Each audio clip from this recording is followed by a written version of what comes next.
Have you ever wondered why objects fall to the ground? You will probably answer, well, yes, of course, it's because of gravity. But is the answer really that simple? Or let me rephrase the question in a different way. Do we really know what gravity is? Gravity was the first fundamental force in nature to be discovered, and it's the one we are most familiar with in our daily life. But do we actually know how it works? The best theory we have to describe gravity is Einstein's theory of general relativity, which was formulated more than 100 years ago in 1915. But physicists know that it cannot be the ultimate theory of gravity. In particular, general relativity is a theory which does not take into account the effects of quantum mechanics, and for this reason, it's said to be a classical theory.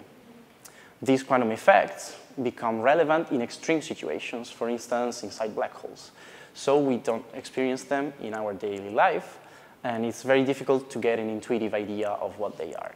But in any case, a complete theory of gravity must include them. Hence, what we are looking for is a so-called quantum theory of gravity. And this is one of the biggest puzzles that physicists are currently trying to address. Our best candidate is string theory, which provides a unified description of all the fundamental forces and particles existing in nature, including a quantum description of gravity. In this theory, the basic elements of nature are no longer point-like particles, like the electron, for example, as it was previously thought, but one-dimensional strings. And the particles and forces that we know are produced by vibrations of these strings, where different vibrations correspond to different particles. This sounds very promising. However, in the framework of string theory, one can describe a huge number of universes, all with different characteristics, with different laws of physics, and many of these universes do not look at all like the universe we live in. For instance, one could have extra forces or different particles that do not exist in our universe. So one natural question one could ask is any universe possible in string theory, anything one can think of? And the answer to this question seems to be no.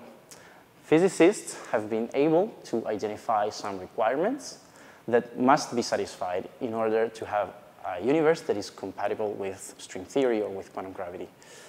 The universes that are not compatible with quantum gravity are said to be in the swampland, and this field of research is called swampland program. In other words, the swampland program tries to identify the characteristics that a universe must possess in order to be consistent with quantum gravity. This program has been developing very fast in the last years, and it's been showing us that we still have a lot to learn about gravity. So next time that someone asks you what gravity is, remember that the answer might not be that obvious.